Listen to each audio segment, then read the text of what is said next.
So hello once again. This is part 3 of the 3-part video series of the discussion about Caribbean cuisine. So let's continue. Recalling from our previous discussion, the last region that we have discussed is the Bahamas. And now we're going to explore on Cuban cuisine. Okay, so Cuba is the largest of all the Caribbean islands. Okay, so it's home to the Taino Native Americans. And Taino Native Americans comprise the largest part of the Native Americans that are found in the Caribbean. Okay, so Caribbean cuisine, the Cuba cuisine is different from the rest of the Caribbean cuisine because this region has the most dominant Spanish influence. Okay, so we can see that from all the dishes that we will be discussing from this point on, okay, until boliche. So the Spaniards taught us how to use sofrito, and it is very evident and popular or popularly used here in Cuba.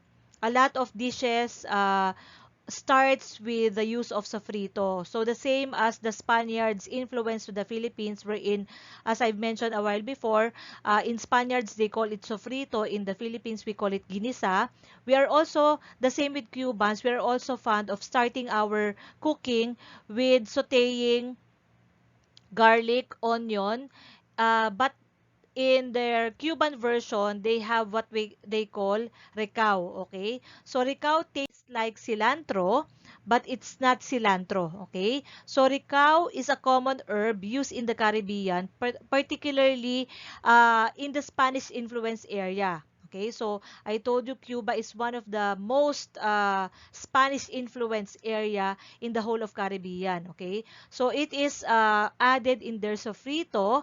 But if you don't have recao or these leaves, you can also use cilantro as a substitute, although the flavors are different.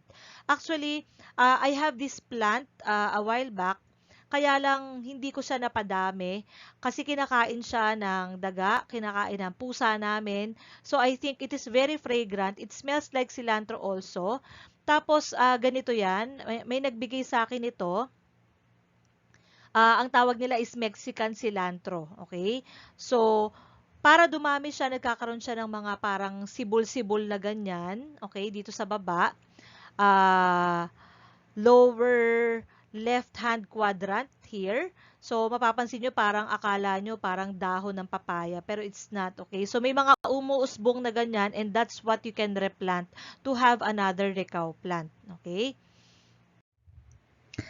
Another important dish or famous dish that is popular in Cuba is also popular here in the Philippines. So we can see parallelism since both Cuba and the Philippines were colonized by the Spaniards. This is also a Spanish influence in Cuba and also in the Philippines. So picadillo is a dish made with ground meat, tomato. So sometimes we put raisins, okay, and it is usually cooked together with fried bananas. Okay, so in Cuba, they use plantain, the green bananas that they have there, and it's best paired with rice. Okay, so we are the same because we also enjoy eating our picadillo with fried banana. So pareho tayo ng dish na ito. You can also use this as filling for your empanadas, for your tacos, or your croquetas. Another very popular street food in Cuba is what they call pan cubano, okay? So, or bread, the Cuban bread, okay? So it's a sandwich which uses Cuban bread and includes pork, ham, cheese, and pickles. So yung kanilang bread is like a sub, kaya lang flat siya, okay? And usually, ayan, makikita natin may pickles, may ham, tapos may queso, okay? So again, manipis to. Parang it's a thinner version of the sub sandwich. So, because they are using the Cuban bread, which is flatter than the French baguette. Okay. So the Cubans love eating rice dishes, and this is one of the dishes that are commonly found there. The dish is called Moros y Cristianos, and it is actually made from Cuban black bean and rice. So this dish is named Moros y Cristianos to commemorate the Moors and the Christian, as these two groups once fought for control in the Iberian Peninsula. Okay, so meron silang dish to commemorate that event. Okay. Another very popular dish in Cuba is called boliche. Okay? So, boliche are beef stuffed with chorizo. So, para siyang morcon natin, but the beef is surrounding a sausage called chorizo. Ayan. Okay, so now we go to a different region, which is the Hispaniola. So, Hispaniola comprised of two main small countries, which is Haiti and Dominican Republic. Okay, so the cuisine is a mixture of both African and French-inspired dishes. So, the French techniques of making crème anglaise, a while ago, I told you that we will elaborate this more. So, but instead of crème anglaise or using cream, they are using coconut cream. Okay, so this, since coconut is indigenous to the area, they replace the use of cream and they used coconut cream instead. So that dish is not called crème anglaise anymore, it's called coquimol. Okay, so this is coquimol. So coquimol is a thickened coconut cream made with the same manner as crème anglaise, but with coconut milk instead of milk or with cream. Okay, so it is usually poured on top of bread pudding, or other desserts. Okay, so they also have what they call bullet. Okay, so bullet are meatballs that are bound together by breadcrumbs. Okay, so these are meat together with breadcrumbs para siya mag-bind. Okay, and then cooked in whatever way you want it to cook. Okay, so pwedeng ganito, fried and then poured with gravy. Okay, so it can be also cooked with tomato sauce, or it can be just fried and eaten alone. Okay, so they also have what we call pesis. Okay, so pesis means twice fried plantain. It's just a banana that is fried two times. Maybe they fry the banana and then they combine it with butter like maruya, and then they fry it again. Okay, so it's called pesis. So to discuss the other part of the Hispaniola, we have the country of Dominican Republic. So Dominican Republic is the site of Columbus' arrival when he went to colonize this area. So it has a very strong Spanish influence. And the Spanish-inspired foods that can be seen here includes longanisa sausages. Okay, so these are traditional Dominican longanisas prepared with a juice of bitter orange. Okay, so they have bitter oranges, and these bitter oranges are combined with ground meat and then fried into this wonderful looking longanisa. So again, notice that whenever the Spaniards colonized a certain country, we have a lot of words that are in common with them. We also call our sausages longanisa. So again, you will notice the word empanada here, encrusted here. So they are called pastelitos, or they are fried savory pastries. Again, these are Spanish influence to Dominican Republic. Again, the same with the Philippines. You can see also a lot of empanada here. So no need to elaborate about empanada. Okay, another dish that is foreign to us, we don't have this here, but it is very famous in Dominican Republic, is called sancocho. So sancocho is a Dominican stew made from a variety of meats. So sa atin, whenever we are cooking, sometimes we just stick with chicken or with pork, but you will be able to see in other cultures, they like combining different kinds of meat. So here you can see chicken. You can also see pork, and sancocho are also prepared sometimes with pork sausages, as well as you can also include chops or pork chops here, and then it is a stewed, okay, and stewed for a few hours until the The meat are tender enough, and then it is thickened then with a squash, okay? A butternut squash or carrot puree. Kaya ganito yung kulay niya. It turns yellow or orange depending on what you will be using. If it's carrot, it's going to be much more orange than this. I think this one uses the butternut squash. That's why it's yellow. So, because of the influence of the Spaniards, they were also able to develop different methods of cooking rice. Okay, so one method of cooking rice is called locrio.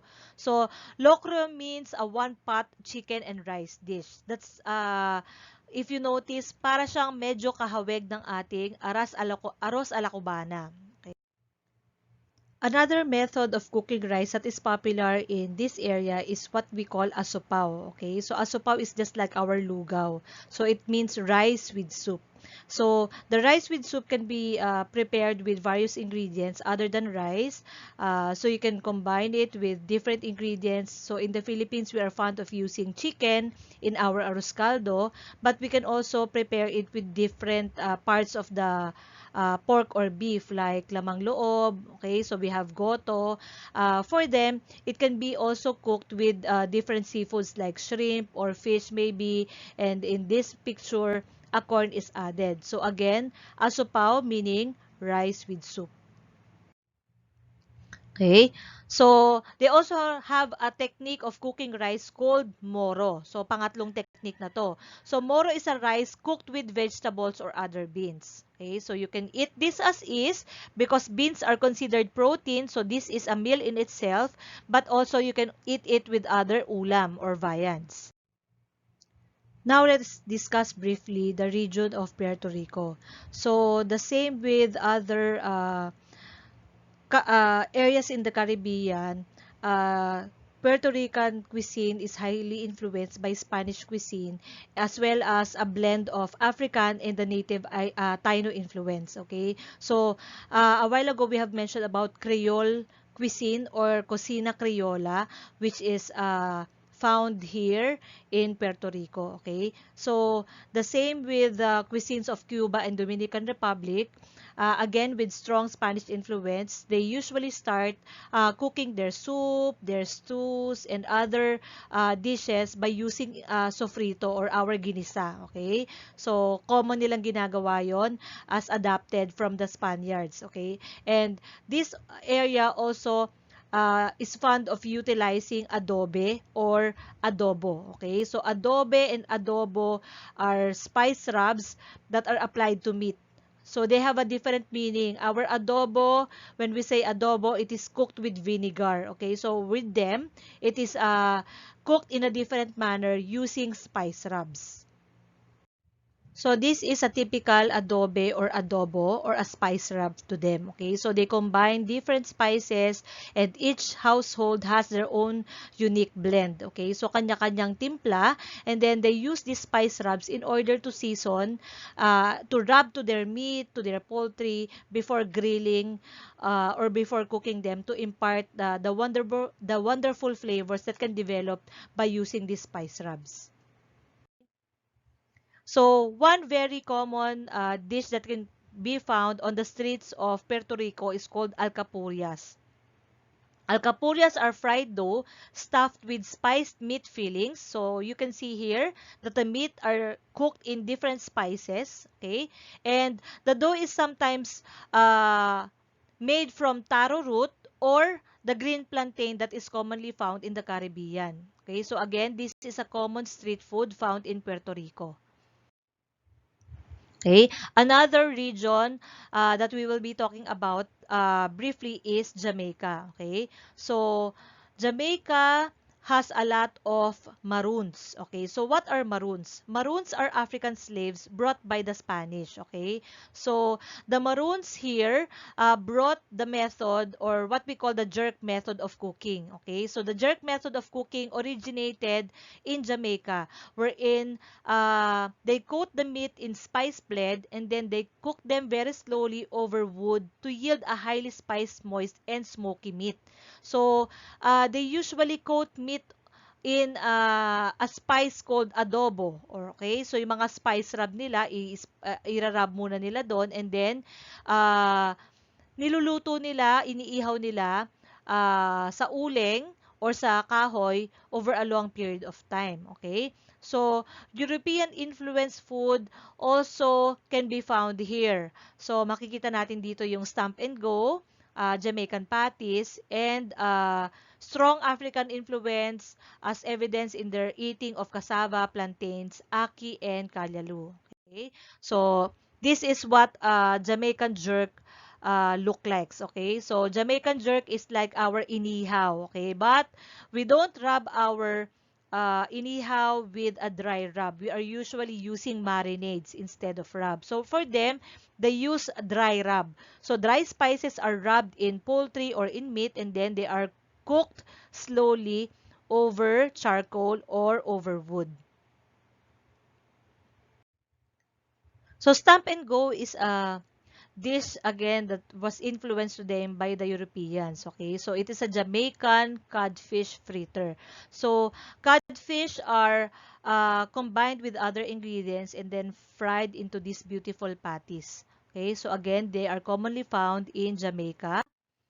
And of course, we are all familiar with Jamaican patties. I don't know if you're familiar, but I usually love eating this whenever I want to go to malls. Okay, so you will see the flakiness of these pastries. Okay, so again, these are European influence, but they are filled with a lot of meat that are spiced with different spices found in this area. Okay? So, makikita nyo sa kanila, madaming laman. Yung Jamaican patty natin dito sa mall, manipis lang yung laman. Pero still, masarap pa rin siya. Okay? So, Jamaican patties are very popular not only in Jamaica but also in other parts of the world. Like in the Philippines, nakarating na siya dito. Okay, so the Lesser Antilles is a collection of many islands. So, major colonizers of this area include France, Spain, England, and the Netherlands. So, the cuisine is a mixture of food from the ethnic group along with a significant representation from, of course, Africa, and food that can be traced back either to their colonial powers or the original inhabitants. So, the cuisine here in the Lesser Antilles can be traced back to the cuisine of the ethnic groups together with that of the different colonizers that was able to colonize this part. So to summarize, we were able to identify that the great major contribution to this cuisine really comes from Europe and Africa. Okay, and we were able also to see and appreciate that a lot of the ingredients that has reached the different parts of the world really comes from the Americas. Particularly, some of them came from the Caribbean. Okay, so we were able to understand the impact of the slave trade and how it changed the culinary traditions of the native people there. And we were able also to see that and understand that we are also the same together with the Philippines, enjoying a tropical climate. Caribbean also enjoys the same tropical fruits that we have here in the Philippines. And finally, the cuisine is diverse because it is known for fusion of cooking methods, ingredients, and traditions that they acquired from Europe, from Africa, from India, from China, and the rest of the colonizers who were able to touch and visit and colonize this place in the Caribbean. So that sums up our discussion about Caribbean cuisine. Thank you for listening and enjoy your day.